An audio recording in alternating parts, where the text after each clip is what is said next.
एक बार एक युवा शिष्य अपने गुरु के साथ पहाड़ों में साधना कर रहा था, लेकिन मन के उमड़ते घुमड़ते विचारों ने उसे कभी शांति का अनुभव नहीं होने दिया। हर रोज ध्यान करते समय उसके मन में विचारों का बवंडर उठता और वह बेचैन हो जाता। आखिरकार एक दिन परेशान होकर वह गुरु के पास गया और बोला, हे गुरुदेव, मैं अपने मन को शांत नहीं कर पा रहा। जितना भी ध्यान करने की कोशिश करता हूँ उतने ही विचार मेरे मन में उमड़ते रहते हैं। कृपया करके मुझे कोई मार्ग दिखाइए। उसकी आवाज़ में एक गहरी तड़फ थी। गुरु ने मुस्कुराते हुए कहा, यह प्रश्न तो हर साधक के मन में आता है। अगर तुम सच में शांति पाना चाहते हो तो तुम्हें कुछ अनुभव करने होंगे। आओ आज मैं तुम्हें एक स्थान पर ले चलता हूँ। गुरु उसे जंगल के एक कोने में स्थित एक पुरानी झील पर ले गए। झील का पानी बिल्कुल शांत और पारदर्शी था, जिसमें आसमान का प्रतिबिंब साफ दिख रहा था। गुरु ने कहा, एक पत्थर उठाओ और झील के बीचों बीच फेंक दो। शिष्य ने झील में एक बड़ा पत्थर फेंक दिया। पानी में हलचल मच गई, लहरें उठने लगी और झील का पानी धुंधला हो गया। गुरु ने पूछा, अब क्या तुम झील के तल को देख पा रहे हो? शिष्य ने सिर हिलाया, नहीं गुरुदेव, पानी अब बहुत अशांत है। गुरु ने कहा, यही तुम्हारे मन की दशा है। विचार तुम्हारे मन में पत्थर की तरह गिरते हैं और उसे अशांत कर देते हैं। शांति पाने का तरीका यह नहीं है कि तुम इन विचारों से लड़ो या उन्हें रोकने की कोशिश करो, बस इनका साक्षी बनो। समय के साथ साथ जैसे ये लहरें शांत हो जाएंगी, ऐसे ही तुम्हारा मन भी शांत होगा। शिष्य ने झील को ध्यान से देखा।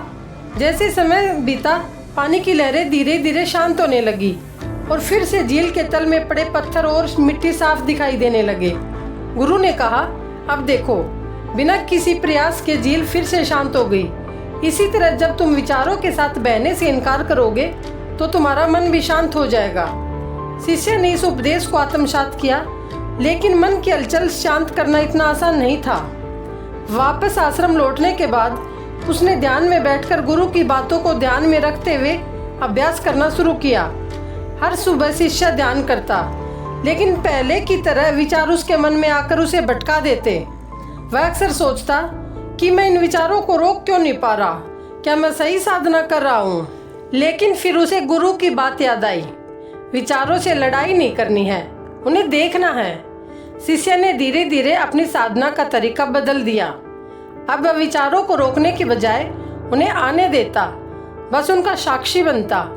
उसने देखा कि जितना वह विचारों से दूर रहकर उन्हें देखता था, वे उतने ही कमजोर हो जाते थे।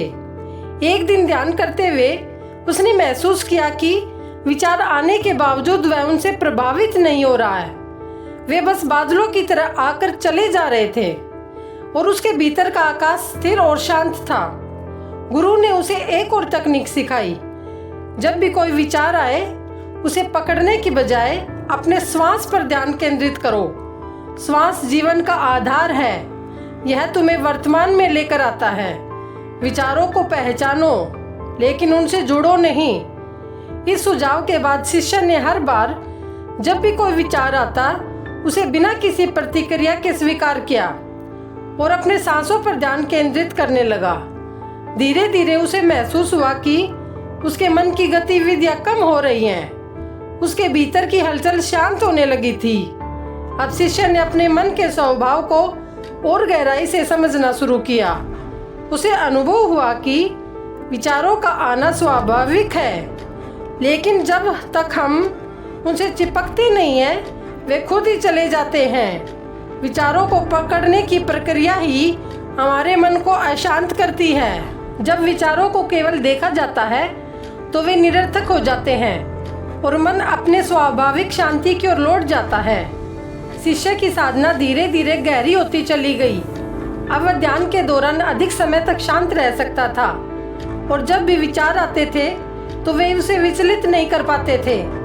एक दिन गुरु ने शिष्य से पूछा, अब तुम्हें कैसा अनुभव हो रहा है? शिष्य ने कहा, हे गुरुदेव, मैं पहले से शांत हूँ, लेकिन अब भी कभी कभी विचार आते हैं। गुरु ने कहा, यह अच्छा संकेत है। विचार आना बुरा नहीं है, विचारों से जुड़ना बुरा है।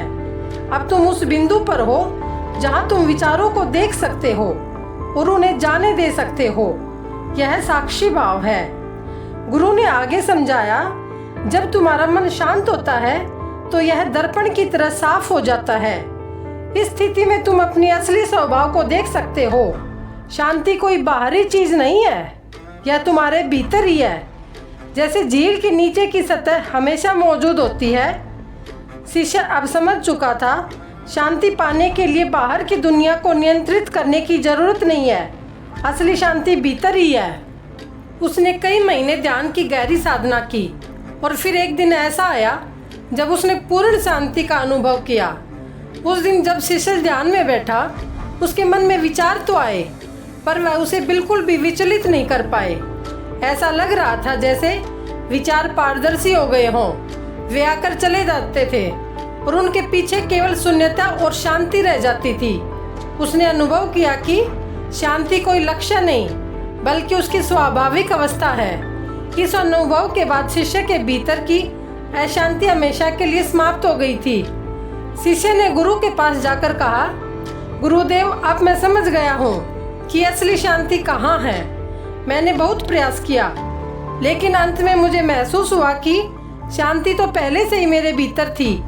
मैं उसे बाहर खोजने की कोशिश कर रहा था, लेकिन वो हमेशा मेरे साथ थी। गुरु ने मुस्कुराते हुए कहा, सही कहा तुमने। शांति हमारे स्वभाव में ही है।